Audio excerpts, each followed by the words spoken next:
Eros Meets Agape is a bi-weekly heart-to-heart conversation about love, sex, marriage, and relationships. Everyone wants to love and be loved, but everyone does not know how to give and receive the love they both want and need. Intimacy and passion are essential, yet mean nothing if there isn't unconditional and sacrificial love, which is the foundation for any lasting relationship. Dr. Sardia is a licensed marriage and family therapist and minister. Let's listen in as she shares how to create healthier and happier relationships. Hey there, family. That's right. It is time for the latest and greatest Eros Meets Agape episode. And today we are discussing a counterfeit. Can you tell the difference? No, we're not talking about money, folks. It has nothing to do with that. Something even greater than that. We're talking about counterfeit love. Can you tell the difference between a real and a fake? Well, we're going to dive in deep so you learn the difference if you don't already know, or at least if you can educate someone else who may not have the greatest insight as what you may have. We're diving in deep and we're talking about the difference between real love and fake love. Let's head on over into the classroom.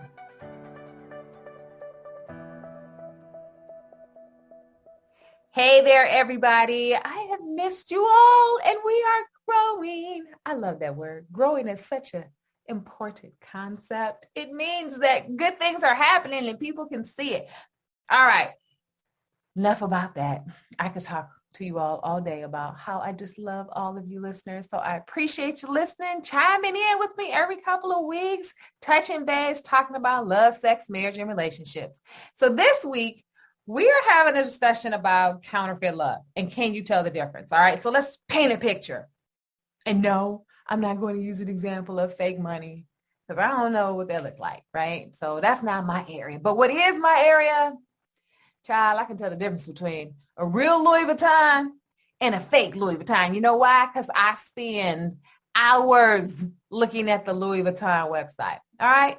Why? Because that's what I like to do. I like to see, okay, how are they changing things? If anybody out there has a gold or a silver Louis Vuitton barrel bag that, they no longer want because they don't make them anymore. And of course, we know Louis Vuitton, what they do, they get rid of their stuff. They don't believe in sales, folks. They get rid of their stuff. But if you all have one that you just want to give away, contact me. I'd love to have it. All right. You'd be a blessing to the kingdom, to me, and God will bless you for that. But I digress. Okay. All right.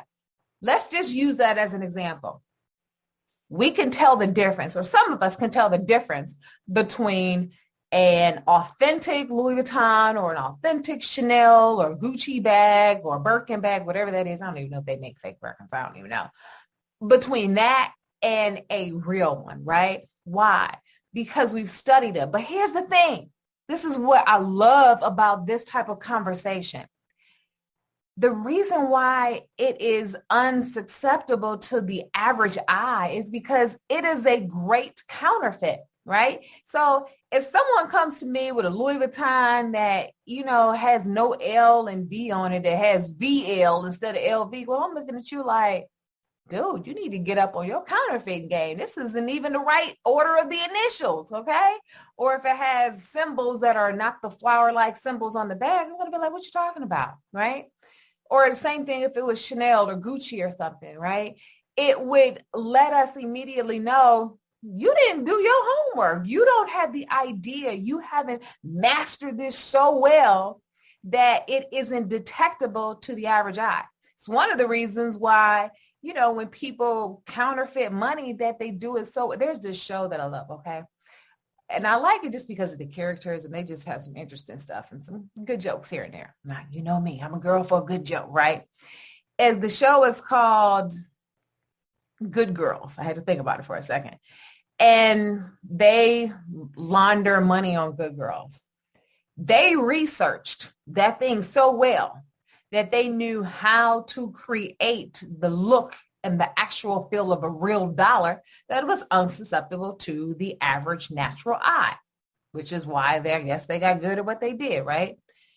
But it's because they spent time mastering that particular skill set. So when someone is presenting a counterfeit, at the very minimum, if it's going to make you question the real thing, that means it resembles the real thing so very closely. Now, right now, we're just laying the foundation. Before I dive in to the difference in being able to tell what's real love and what's not real love, we need to first know, what does a counterfeit look like and what does that mean?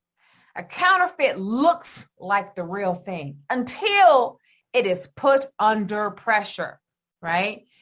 Now, back in the day, I'm going to talk about it because that's what I like. I used to have me a fake Louis Vuitton bag. Why did I have a fake Louis Vuitton? My cousin worked at this store and that's what they sold. And they sold other stuff. But I liked Louis Vuitton. So I was like, okay. She asked for some help because she needed, I want to say, commission or something. So I was like, yeah, okay, I'll come up there. This was back when I was in my 20s. And I went and bought a Louis Vuitton fake backpack, right? Before backpacks was even popular. I was popping back then, y'all, with my fake bag, of course. But I went and got a fake Louis Vuitton bag. You know how we could tell that Louis Vuitton was fake? Even though it looked the same on the outside, even though it did well as far as resembling a real Louis Vuitton on the inside, the straps for the backpack became frazzled very quickly and started to come apart. It couldn't hold weight because why? It wasn't leather. A real Louis Vuitton bag, in most cases, depending on which kind you get, it will either have the vegan-like leather or will have actual leather, right? So case in point, there's this new Louis Vuitton bag that came out, I want to say early spring of this year, and I just had to have it, all right? And I'm not trying to make this a whole conversation about Louis Vuitton, but I'm just using this as an example, right? So it came out in spring, and people that got the first batch of them making this particular bag, they had to take it back to the store because the long shoulder straps were the actual print for Louis Vuitton's signature classic look, right? Their logo. But it started to come apart. Why? Because it's very lightweight and it's holding a large bag, which means it's holding a lot of weight. And over time, the fake leather couldn't hold with all that weight. So when they went back, redid that bag, the second batch of people who got it, they have the bag that has the actual leather strap, okay? So for those of us that got the second batch, we didn't have to go through the hassle of a fraying or tearing strap. We now have the actual leather strap, okay? So we didn't have to go through that. But here's the thing. Louis Vuitton actually took their stuff back like, hey, I spent a certain amount of money on this particular bag. I'm bringing it back because it's framed. That should not be the case, okay? So you have certain rights that come along with something that is authentic and real, that is of value. When you have purchased something of value, you can take that back to the store if something is wrong with it and say, hey, this isn't right. I spent my money. I need you all to do something about this. And because it is authentic and was purchased from that store, those individuals will do what it takes in order to make certain that you get your money's worth, where their product is, not being negatively displayed out here in the community, basically. All right. So now let's take this back to the difference between real love and fake love, okay? Because that's what we're getting to. If it's good fake love, and I mean real good fake love, y'all know what I'm talking about. Good counterfeit fake love should resemble very closely, almost identical to real love until it is put under pressure. And when it is put under pressure, a demand is going to be required of it. But guess what? It won't be able to hold up. But when it's real love and a demand is put on it, even if it's under pressure and the quality or the conditions aren't right, it will still hold up if you hold true to the quality of that love, okay? So still laying a foundation, folks. Stay with me. So let me give you another example, right? Because, y'all know me. I like examples and facts and stacks. So I'm going to give you an example. So back in the day, my dad bought, me and my grandma at fur from in Michigan, there's this popular fur store called Dietrich Furs. Hey, Dietrich, shout out to you. You need to be giving me something for this plug here. Nevertheless, so he bought these coats for me and my grandma. And I was away at school. I was in college at the time. And I was away at school. My dad was painting my room or what have you. And didn't realize that the door wasn't closed all the way. The closet door wasn't closed all the way. And I didn't have the bag over my coat, right? Ladies, you got to keep your coat in your bag. And I didn't have my coat in the bag that it comes in. Instead, it was just hanging in the closet. And for some reason, whatever he was doing, shuffling stuff around or whatever, he opened the door and somehow the sleeve of my coat got stuck in the door. He thought he closed the door all the way. So he goes to painting and something happens and he mistakenly paints part of my sleeve, not realizing that something is caught in the door and it wasn't just the door being slightly open. So of course, he tells me about it and he just says, Sadia, take this back to the store, tell them to fix it, what have you, and I'll pick it up, pay for it and pick it up. So I go to the store, y'all. Young little black girl, 19, 20, something like that. I go to the store, take my coat, and I tell the gentleman that, this is what happened, and I need to put this in the store. I need you all to fix this or what have you. The salesperson tells me, well, you didn't get that bag from here. And I'm like, say what?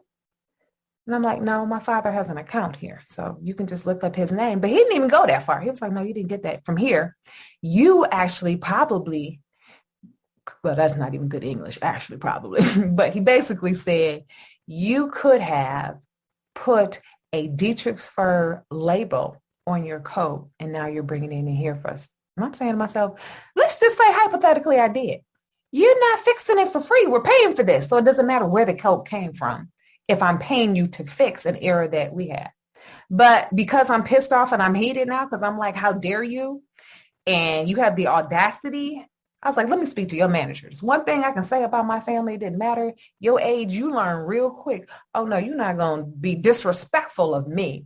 And because of that, I was like, some other ethnicity individual is not going to tell me, wait, they think I did, and basically disrespect me like that. So let me see your manager. Thank you very much for your time. So I explained to them what happened, told them basically in short terms, do you want a lawsuit? Because all I need to do is pretty much say how I was discriminated against, and we can have an issue here. No, Miss Twine. People don't like trouble, folks, right? So they're like, no, Miss Twine, no, don't worry about it. We're going to fix it and it's free of charge. You're darn right it's free of charge because now you've offended me, okay? For no particular reason when I came here being respectful, being kind, telling you what happened, and you didn't even give me the common courtesy to look up my name to see that it is a part of your registry as a consistent client, right? Well, not my name, but my daddy's name. So they handled the situation. Everything got fixed free of charge. Now, although this had nothing to do with the coat actually coming from or not coming from the store, what happened? A few things took place, and I'm going to pull this back in later when I go through this list here. Being able to identify the difference between a counterfeit and a fake. I put a pressure, a demand on this store because of what I purchased from them, because I knew you need to uphold your name. It must do what you say it's doing, basically. You present good quality information, you present good quality materials, you present a well-standing, well-known entity within our community. What are you going to do about this particular issue? Because they wanted to keep with the branding of their name and their industry, they honored, even though they had to, they honored my request to fix this problem that they have now created. That had nothing to do with the original issue why I bought the actual code in. Now, let me tie that all back because we're laying the foundation. When it comes to counterfeit love, it doesn't hold up when it's pressure put on it, okay? So now that we have this foundation, remember, love is going to hold up and counterfeits will not, all right? So now we're able to see clearly, initially starting off, how we're going to differentiate between love and lust. Now, some of y'all might be saying, what does this have to do with anything of what I'm dealing with? All right, let's just be real. How many of us are mean people? You feeling them, they feeling you. You kicking it, having a good time day after day, date after date, whatever, Netflix and chill, however you handling it. And you starting to catch feelings, and you think they're catching feelings too, right? You might be hearing some I love yous, and you're like, dang, okay, all right, baby, all right, boo. But certain things aren't adding up that go along with that. Even though you heard I love yous, even though it seems as if this person loves you, something isn't quite right, right? Counterfeit. And so now we're going to start differentiating between the two. So let's look at point number 1. The difference between real love and fake love. Real love is an action verb, okay?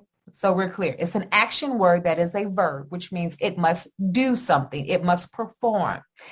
Real love will actually evidence within its verbiage as well as what it does for you, to you, with you through action. It's love.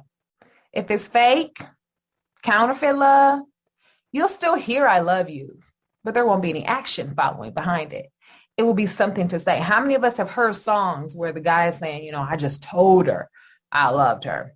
LL Cool J used to have a song called I Need Love. And then one of the lines in his song would say, he used to say he loved a person, but he didn't mean it. And if I'm just going to get real with y'all, yeah, we're going to have to go there. How many of y'all have had somebody to say they love you, but it was during sex only? No, they loved it. They didn't particularly love you if it didn't follow with the things that come along with love. All right. So point number 1, love is an action word. It is a verb. Fake love is a noun. There is no action behind it. It only knows to express itself verbally, but you will very rarely see it and manifest itself through action. So it's just enough to have you thinking, oh, okay, well, maybe he do love me. He did take me out in 1932, although it's 2021. No, that's counterfeit. Real love will evidence itself through conversation as well as through actions, okay? That's point number 1, all right? Point number 2. This is really important, folks. Love is a decision. I know it's like, what, say what? Or some of you might be like, yeah, no, I've heard that. But no, seriously, love is an actual decision. Here's the reason why. I get it. We get caught up in our feelings, especially when it's new. There is nothing like being in love. And it's the beginning, the very first time, especially. Or if it's a new love. Y'all, I tell y'all all the time about me and my little love experiences, but new love, it's something about new love that makes you think about that person seemingly all day, every day. You get up thinking about them. Throughout the day, you thinking about them. When you go home, you thinking about them. When you go to sleep, you thinking about them, right? You can't wait to talk to them. It's something about the way they say your name. It's something about the way they look at you. All of these things you are just enamored with. And if we're really being honest, did y'all know statistics show that new love, being in love, is the equivalent of someone being addicted to drugs? It's something about the oxytocin in the body that just gets heightened when this love experience happens, and that euphoric feeling, such as being high, people enjoy that so much that they want more of it. That's why we can't get enough of this person. We are getting high off of this person and this love experience. And if I'm just really being honest with you all, y'all know me and my little scriptures. Love is biblical. It's of Jesus. It's a good thing. So we should be full with love all the time. But it shouldn't be to the place where it is very rarely being experienced. That is who we are in essence. And it is who we should be evidencing. But the stuff that we deal with going through day to day, especially having a broken heart and not really trusting others and knowing if we can or should give our heart, again, meaning we are loving, but in fear of what could happen based off of what has happened. And it causes us to really get to a place where, dang, can I actually trust what is happening? Can I actually be okay with this love experience that I'm going through? Okay. So when we look at love being a decision, that means I love you through the good and the bad. When something bad happens to me and I may be accustomed to shutting down, I might still experience that, but I want to talk to you about it. I want to share what's happening in my world with you. Maybe you can fix it. Maybe you can't. But because I feel safe with you, I can do this. When love is a decision, I choose to love you when you aren't actually being so lovable, right? We all have bad days. We all get cranky. We all have things that really kind of set us off. But that doesn't mean we decide that we stop loving that person. Well, my nephew, when he was younger, he used to say, Aunt Sadia, I love you and I like you too. Now, for a 3-year-old, that was big. I don't know where he was learning that, but brother was kicking knowledge at the age of 3. He's still very lovable to this day. But actually both. All 3 of my nephews, they're very loving. They're very sensitive men. Their moms raised them right, that they are equally balanced in rationality and logic as well as emotion. Okay. Very rare for men. All right. My point is to say, being able to actually get to a place where someone is not being lovable, but I still choose to love you in spite of that, means that I'm not invoking my ability to love you in spite of yourself, but also I like you as an individual, which helps me to push past these moments where you are trying to make it difficult to love you. But because I like you and because I am pulling on this action verb of love, I am pushing past these moments where you may be acting unlovable. And therefore, I am loving you even more through such moments. Now, that looks differently for everybody. It could mean I'm going to give you space and that's how I'm loving you because that's what you need. It could be maybe I need to kind of help you off the ledge because that's what you need. Whatever that is, you know that individual, so you know what to give to them and provide for them. That again makes them feel like they can open up and share and be safe with you. Okay. So we have to be honest in that when we're looking at love, it should be a decision, not something that is based on convenience. So when it's lust, because that's what we're talking about here, folks. Fake love is just lust. That's all it is. It's camouflage like it's love, but it is L-U-S-T. Not L-O-V-E. Lust is a convenience. Lust is what is good for me. Lust means, all right, it's good to me today, but if it's not good to me tomorrow, then I will decide if this is what I truly want or if I want to move on. All right.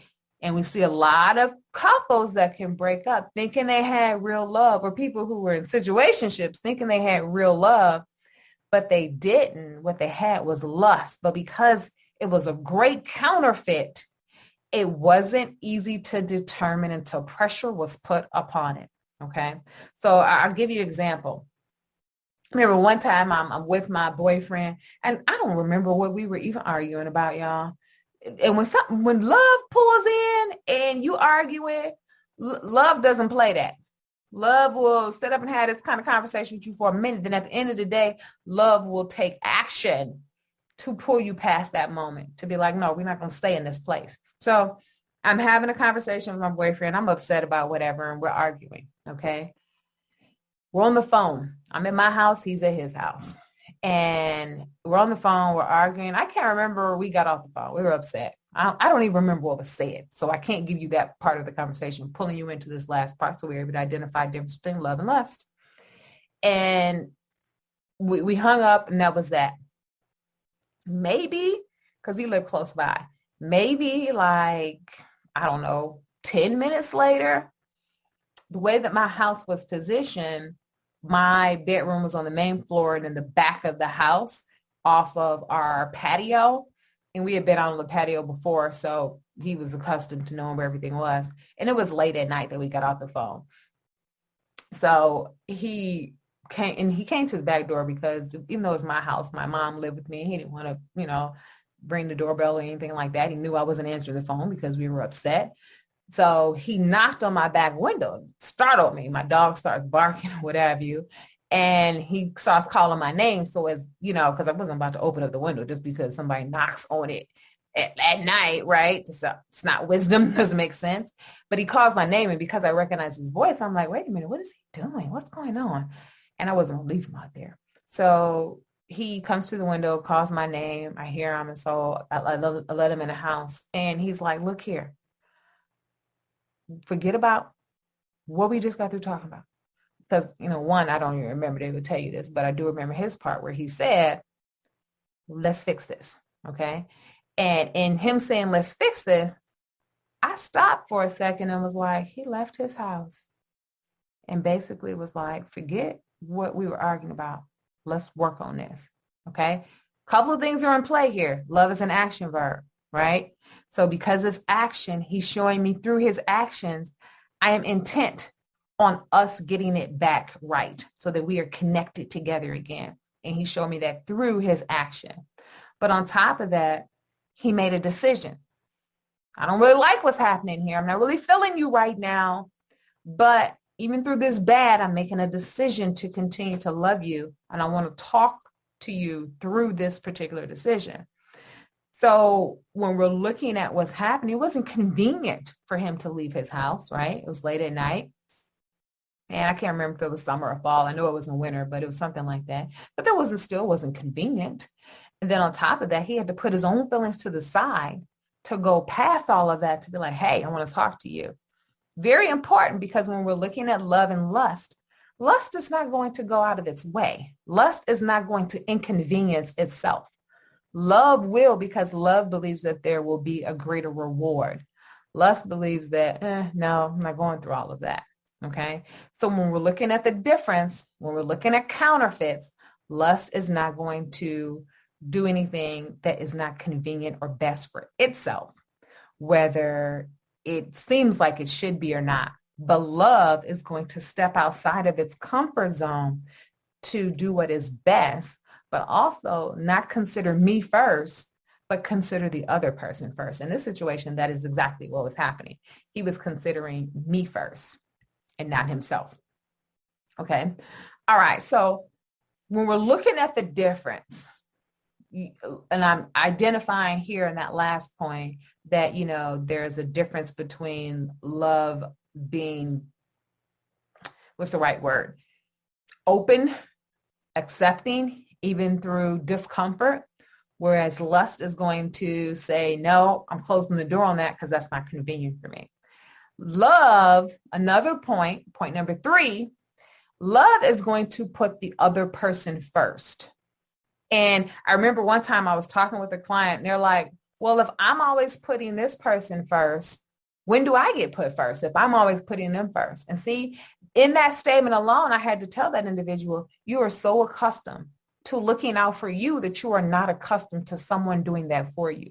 There is no way you should be in this relationship wondering who's going to put you first. If you aren't certain that this person has the capacity and the ability to put you first, then why are you in this relationship? I'm not saying that that person should not have considered the other person, because that's what love does. Love considers the other person. Dang, this is my last Snickers bar, and I know you love Snickers, but dang, I'm hungry. Go ahead, you can have it. Putting the other person first. Well, wow, I really wanted to go to such and such, but you need me to show up for you over here. Okay, no problem. I'm not saying it's convenient, folks. I'm not even saying it's easy, but what I am saying is that there is a reward when we do put someone else first. One, they're able to see how important they are to us. They are able to see that they matter. And they're able to see how much we care for them through our actions in addition to our words. I talk about attachment a lot. And when we are putting someone first, one, we're automatically getting rid of an attachment core belief, which will sometimes an anxious attachment core belief, which says, I don't matter. I don't come first.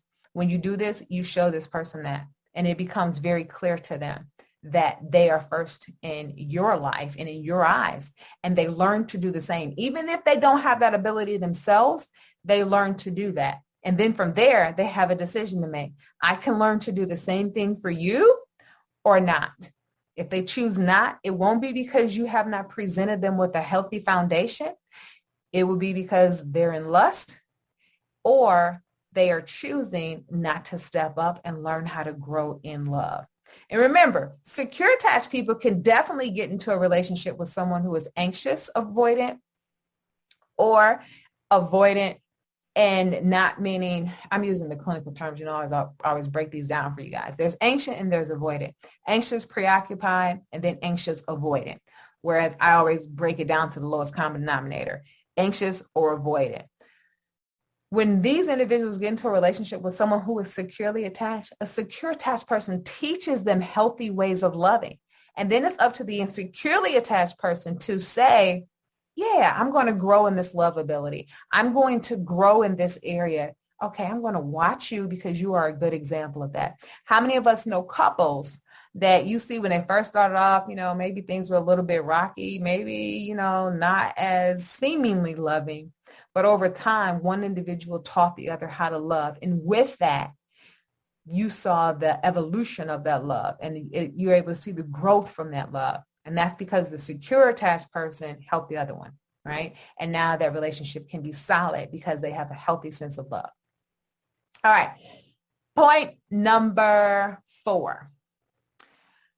Love, and hear me out here, okay? Because I'm going to identify a few points. Love doesn't keep score. You did this back in 2002 and it's 2021. No, we don't keep score. There's not a ledger. You owe me what I owe you, right? We don't do that. But love does not force itself on others either. Love doesn't want what it does not have. All those things are lust, right? So lust wants something that it doesn't have, right? Case in point. Think of how many I'll just give you all the case. This is a good example, I think. Everybody was shocked when Beyonce came out with the album talking about Jay-Z cheated on her, right? Guys were like, what, dude? Why would you cheat on Beyonce? Why y'all would cheat on B or whatever they call her, right? Why? Because they're looking at it as, wow, you have her as your chick and you go to cheat. I'm not saying Jay-Z didn't love his wife. He had attachment issues that he identified in a documentary. But love wasn't in action. Lust was in action. And when lust was in action, that's how he ended up cheating. Whereas he had to learn to grow in his ability to love. But guess what? He wanted what he didn't have, which was somebody else, which doesn't come along with the marriage. Well, at least it should not come along with marriages. Other people do other things. That's not this show. Okay, that's another show, not this one. But love doesn't force itself on others, right? I don't make someone do something that they don't want to do. I definitely don't take advantage of them physically through sexual assault. That's not love either. That's lust. They just are seeing what they want and not thinking of the individual as an actual real person with real feelings, okay?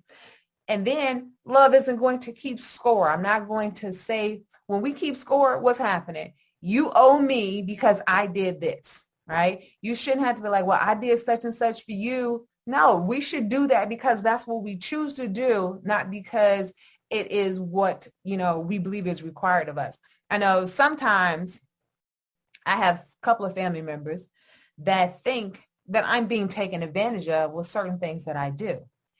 And I don't have that type of conversation because I'm grown. I don't have to explain myself and what I do. I know what I'm doing. I'm clear and coherent in my decisions. What they don't recognize is that I'm choosing to love. Now, I've had some situations in the last couple of years, if I'm being honest. I have some close people to me that, very close to me, that I believe that, we need to change some dynamics in our relationship. And I believe I have voiced that. But on top of that, I have made a decision, you know what? I am going to love you through this. Because clearly you don't know what love should look like, right? So I have done certain things that it looks as if I may be being taken advantage of, but I clearly know what I'm doing. I'm choosing to love them in spite of themselves. I'm not keeping score. I'm not saying, well, dang, they didn't do this for me. Why am I doing it for them? I'm not doing that. What I'm saying is, no, I'm choosing to come up because one, even if you choose not to love me back, because remember, it's a decision.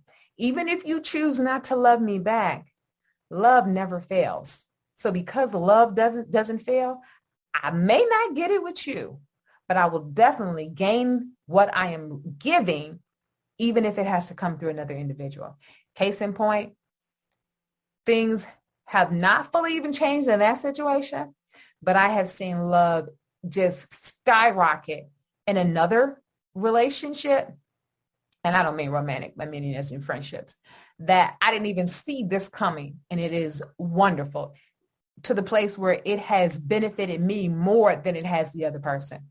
So what I have given to someone else that I have not seen that return on in regard to love, I've been blessed in the fact that this other relationship has skyrocketed. And I just believe that's just God honoring me in the fact that I have chosen to love despite how I believe I have not been loved in a healthier way in this other place. So what am I trying to communicate here? We don't keep score, folks. We don't get anywhere where we're keeping score. It means you taking something that you did not heal from, you pulling it from up under the rug, talking about it for a second, and then putting it right back under the rug so you can bring it up again. Don't nobody like stuff hanging over their head. That's just not how it works. That's not how we get love. That's not how we better our relationships. That's not how we get closer to people.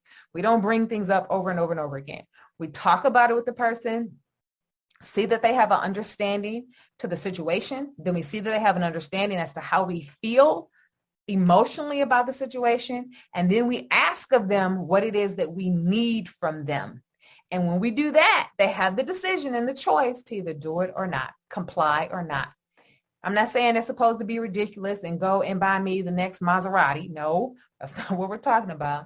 But they're supposed to find where you are with your emotional and relational needs and be able to provide that if they so can. All right. We can't ask things of someone that they cannot do. If someone is not there yet, even though you may need it, they can't handle that. So then that becomes a different conversation to have. Okay. So we're not keeping score, right? We're not flying off the handle, getting totally upset over nothing, meaning being so easily offended. That means there's something going on with us, not with them. If I'm being easily offended, then guess what? That means that I am experiencing a trigger from something else that has already happened, either with that individual or someone else. But love is not going to respond in that way. Love is going to talk it out and see where the healing needs to take place, okay? Again, love isn't going to force itself on others, right? It's not about what I want and me pressuring you to do that. That's not how it goes. It's not love if I put a gun up to your head. You better love me. Yeah, you better love me. Do you love me? Well, if somebody put a gun up to my head, if I still want to stay alive, yes, I love you with everything that I have. I sure do. That's not love. That is me saying what it is I need to say in order to get out of this moment, in order to escape from you, right? That's just wisdom. That's just being smart. Love won't force itself on others. Love gives you the choice to love, and it's up to you to do something with that, okay? And then love doesn't want what it does not have. What does that mean? I appreciate what I have. You know, that's one thing about social media. I love it in the fact that it's a great tool in some areas and cases, but in another area, it's horrible. And it's horrible because it presents a piece, a smidget, a trailer of someone's life to make it believe as if this is the highlight of what their life is like every day. And instead, it's the highlight of the entire reel, the piece that they have decided to show us, right? So it makes us begin to think, well, dang, my man don't do that, or dang, my girl don't do that, or dang, I want that kind of house. Why won't my spouse buy me that kind of house? Why won't babe buy me that kind of car? Why won't babe wine and dine me like that? No, that's wanting what someone else has when we need to be grateful, appreciative for what we have. You know, so all the time I'll get people that try to fix me up with someone. And I'm not saying that's a bad thing. It's a good thing. It takes less work off of me, right? It presents the person before me for me to choose. Good thing. The problem is that sometimes people will present people. They know what I like, and I'm not particularly picky. And when I say particularly, because it's okay to be picky to a degree. Let's just be honest. There's nothing wrong with being picky. It means that you have a preference. No, I'm not saying he has to be this height, this weight, this complexion, this kind of hair. It's not like that. But I say all the time in regard to the three things that I particularly like that are just staple standards. And yes, I think you do need to be attracted to the person. What am I trying to say? The person that, how can I explain this? All right, I just got to break it down. You must be attracted to the person that you're going to be with, right? Because if you're going to be married, you got to sleep with that person, and you need to be okay with what you're going to do, right? If I'm being honest and very adult mature here. So you have to have some type of affection, like attraction for this individual, right? What's my point? People will present folks to me and I'll be like, no, that's just not my preference. And they'll tell me, why are you so picky? And I'll tell each and every one of them, wait a minute. Last time I checked, you are attracted to your spouse, right? So I'm not supposed to be attracted to mine because I've reached a particular age. And because of that, I should take anything that comes by. No. See, I believe God loves me enough that I can have what I want and like too. I don't need to settle feeling as if it's either this or nothing. No, I have enough self-love for myself and self-respect to know it's okay for me to want something and it be okay with what I want, knowing I'm not being ridiculous in what I'm asking for, right? So I'm saying that to say, going back to love doesn't want what it doesn't have. If I'm attracted to what I have and I know how to healthily love, I'm not interested in what Sally Sue got because I have my own. I remember one time I was in the car with my boyfriend. It was, I don't know, maybe late spring, kind of turning over into summer. And I must say, that day he was looking good, y'all. He was looking real good. I mean, when I say real good, he was looking good, okay? To me, because that's what I was attracted to. And we were going wherever we were going. And a car pulled up next to us in the lane, and there was a girl in the passenger side, and he was driving. And she, like somebody car comes up beside you and she looked and did a double take and looked again. She didn't particularly see me. So she kept staring at him. She wasn't saying anything. The windows were up or whatever, but she was staring like I'm trying to get my flirt on stare. And I told him, roll down the window, babe. And he was like, no, she don't. No, he know how I am. So he was like, no, she don't mean that. I was like, that's not even what I'm saying. Roll down the window. So he rolled down his window. So of course she like, oh, it's on, bet. So she rolled down her window. Before she can even open up her mouth, I leaned forward and I said, go on, take a good look. Because at the end of the day, when we move through this light, he's leaving with me, not you. So you can look as long as you want, but this here is mine. I'm saying that to say, I was comfortable in what I had. I'm comfortable with what I have, not wanting something of someone else's. Lust wants someone else's or what it does not have, meaning it will have everything that it thinks it wants in this person until the couple of things that's not there come along in another individual. There used to be this movie called Why Did I Get Married or Why Did I Get Married To? I can't remember which scene it pops up in, as far as with which movie, the first one or the second one. But the guy, I want to say it might have been even the second one. I can't recall, y'all. But the guy basically gives up his wife because he thinks he wants something else. He starts dating the wife's friend because she seems to have these other qualities that he wishes his wife had. And then after time, that's the person he chooses. He divorces his wife.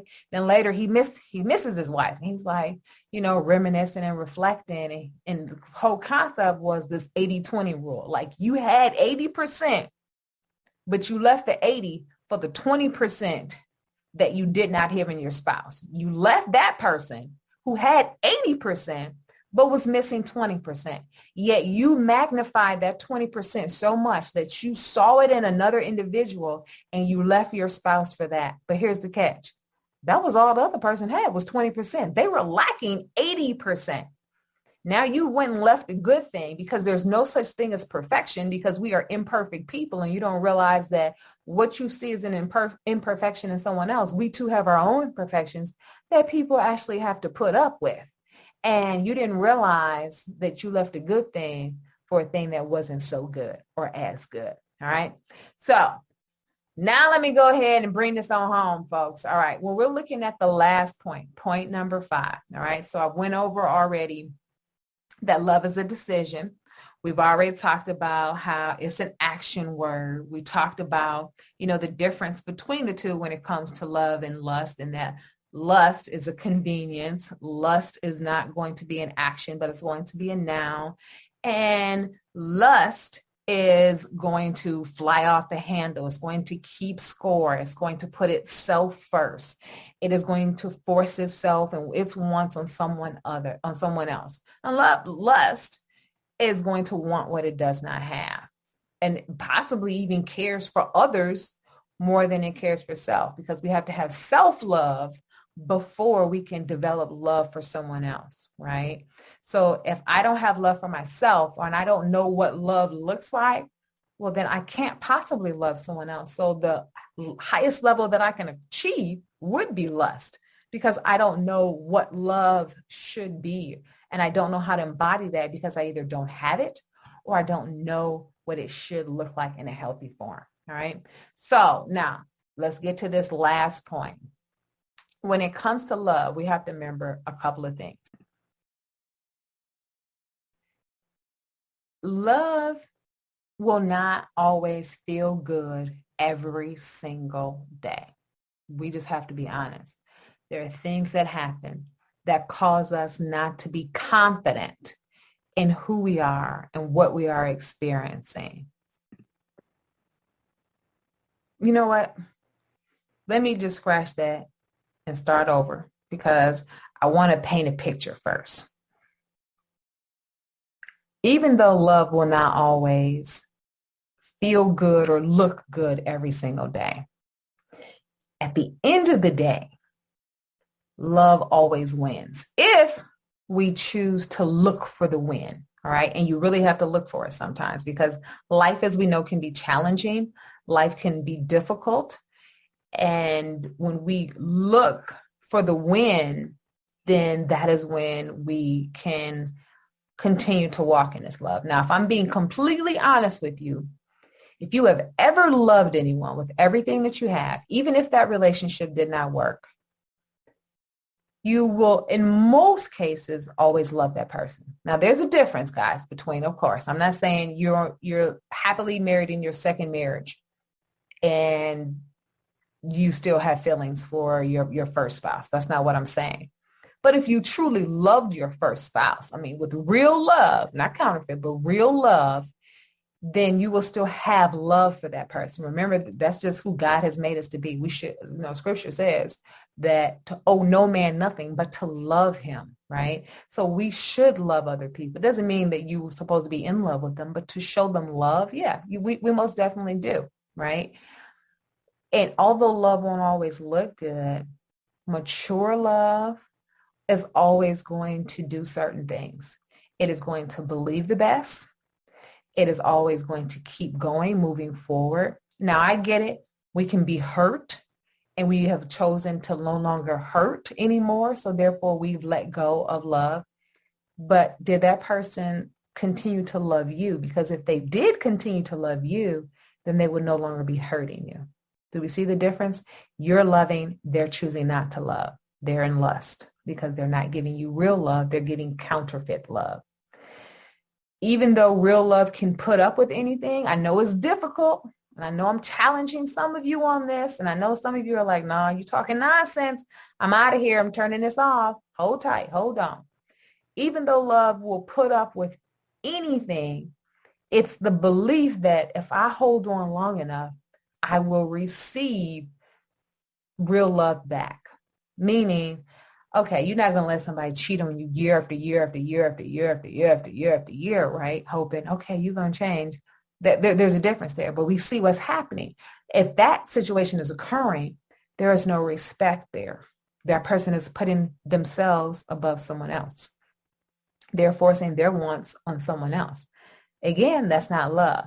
If we are putting up with something on a continual basis, at the very least, the reason we should be doing that is because I am choosing to love you, to give you an example of love, still talking with you and telling you what my boundaries are, in the hopes that you will get to a place that you will turn from what you are doing and change to grow and level up in your love. Should you not, then of course you have the option to choose to leave. Now, I'm not telling, please hear me, I'm not telling any spouse to go and file paperwork at the court for divorce. That's not what I'm saying. I'm not saying, hey, call up an attorney. I'm not saying any of that. What I am saying is you have to make certain that when we are choosing to love someone, then we are making certain that we are showing ourselves to be authentic in our love. So therefore, they're able to see a healthy sense of love, so that if I was putting up with anything and everything that comes, I'm doing it because I am believing the best of you. I am believing that eventually you will turn from what you are doing. And I say this a couple of reasons. One, y'all don't know how many couples I've seen that when they have made the decision to overcome their hurts of their past in that relationship, that their love has gotten stronger. Why? Because they were able to endure what has occurred and not allow it to weaken them, but instead to strengthen them. So when we believe the best of someone, I'm not hanging my thoughts around negativity or, negative views of them, right? Because over time that will wear on us and we will become to believe this above anything positive about them. And then that's when the love will fade, simply because you are choosing to focus on the negative. But when we focus on the positive, in spite of the negative things that are happening, then we're believing, no, this love is not going to fade based on these circumstances. Instead, it is going to endure what is happening without weakening. And I'm telling you, people, it doesn't weaken, it strengthens, because that love has had an ability to withstand the test and to come out stronger because of it. So that means it won't fade. It doesn't get to a place where it ends or even become obsolete. Instead, that love can't fail. It strengthens as a result of it. So when we're kind of looking at this last point, I'm really helping or trying to get you all to see that when it comes to love, the difference between this and lust, I'm going to do everything I can to build you up, to think positively of you in spite of this negative that's part of you that I'm seeing. Because if I do so, this being real love from me and real love from you, you just need to get back in your good senses, then we're eventually going to see this love come to fruition to the place where it is actually full-blown real love and not lust. All right. So that's it, guys. That is what you have to look for. So what would that not look like? That would not look like a situationship, because the situationship has said, I like this thing that we have going, which means I kick it with you without any, responsibilities. I kick it with you without you, holding reins on me. I get to come and go as I please, call you as I want, no real stuff is happening per se. I'm not responsible. There's no responsibility in lust. I'm not accountable in lust. I can do what I want to do and hope that you'll still be here when and if I choose that I want to see or talk to you again. And that's not how it should be. Now, that's at its lowest level. And when that is taking place, we have to look at our own self-image, our own self-worth, and ask, why am I putting up with this? Am I putting up with this because I don't see value in myself? Or am I putting up with this because I am trying to earn my way to becoming a girlfriend, a wife, or someone that holds your heart? No, we don't have to do that. We don't audition for girlfriend status or wife status. No, we don't audition. We show someone this is who we are. You can take that or not. The choice is yours, but this is what is on the table. This is what's being presented, right? For example, you can go to some places, to some stores, and more than likely, most stores that you go to, when you tell them, oh, I don't like this price, I want the price to be such and such, They're going to look at you like, no, no, no. This is the price that you're going to pay or not. Or not means shuffle along to another store, right? There's no way I can go to some stores and haggle on the price. But there are some stores that I can go to and I can haggle. When it comes to having self-love, no one should be haggling on what they're giving you. When it comes to you loving someone else, you shouldn't be haggling for what they're going to give to you. Their ability to love you should be evidence in what you're asking of them. I know a lot of times I've heard people say, well, I just know the kind of person that you are. And this person doesn't know me. They haven't talked to me. But because I present myself in a particular way, they assume certain things. Sometimes they're right? Because I believe in a particular self-worth, self-love, self-care, and self-image. And because of that, it's not arrogance, it's not pride, this is who I have chosen to be. And if it is too much for you, that's fine, no problem, no pressure. I'm not asking you to come up to where I am, but I am most definitely not going to come down to where you are asking of me, because we should never be in competition with anyone. We should never have to play a game in order to earn someone's love. They can give you time to allow themselves to determine if they want to love you or not. But I'm not going to compete for someone's heart. It's not the Olympics, folks. It's not how it works. You either are going to love me and like me because we're compatible, we have similar interests, we're going in the same direction, or not. So when you hold yourself to a particular regard, especially for, if I'm being honest, African-American women, when they're told so many times, especially me, I get told this a lot, you're intimidating. Am I really intimidating? Or are you intimidated?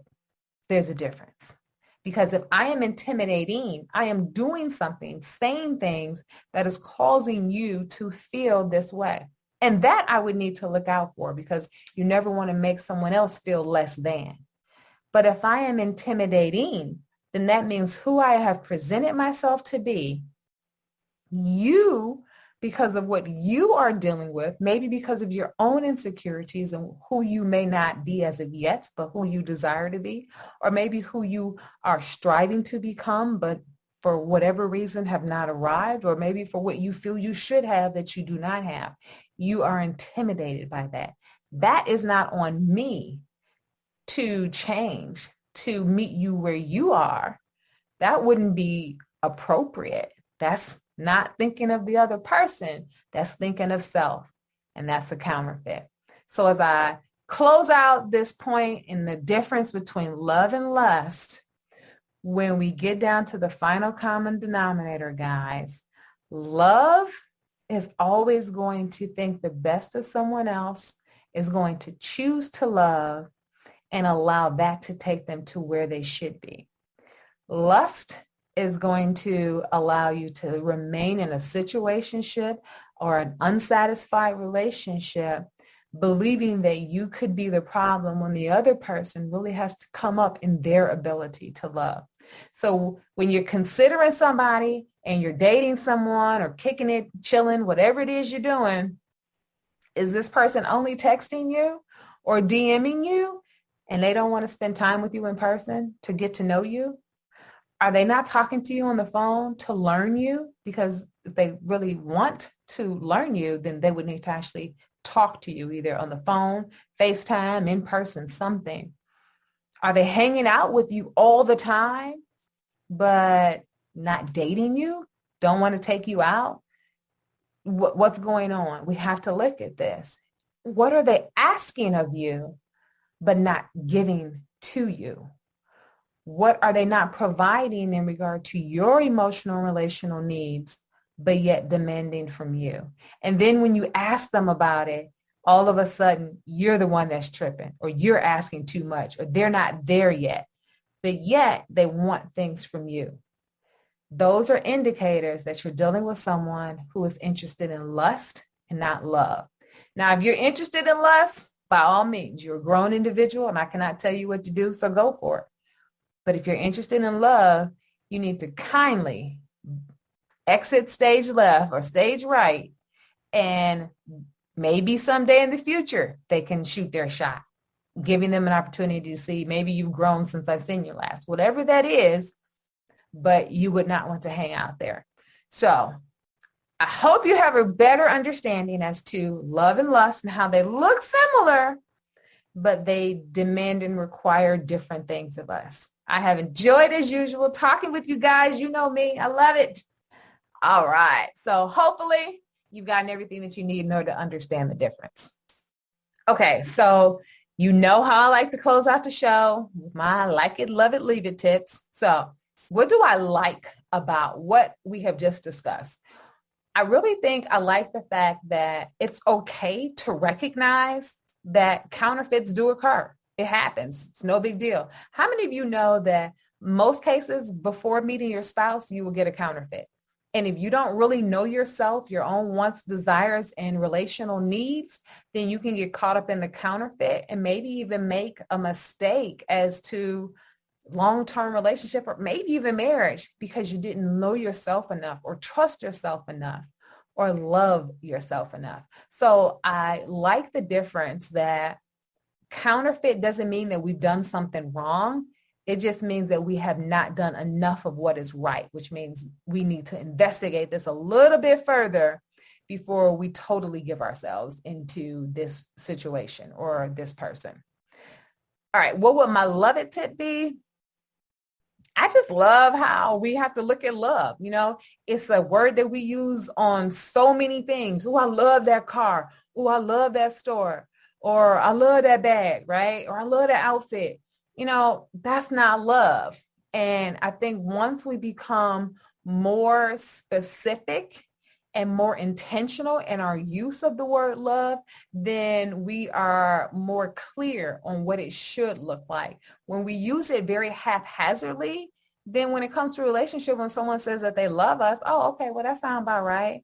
But, you know, if you grew up in my household, you had brothers letting you know, he's going to tell you he loves you because this is what he wants. And he's going to do this, that, and that. If you see that, leave, because that's not him loving you. That's him trying to get you like he got everybody else. Y'all know how many times I was dating people and they followed along with that. And I would be like, yeah, buddy, no, I'm out of here. And you don't appreciate me because you're trying to play me like some of these other chicks. So you go over there and you deal with them because that's the level of what you can achieve. You haven't stepped up to this level yet because this level is able to recognize the difference. And yeah, you need to go somewhere else with this foolishness, right?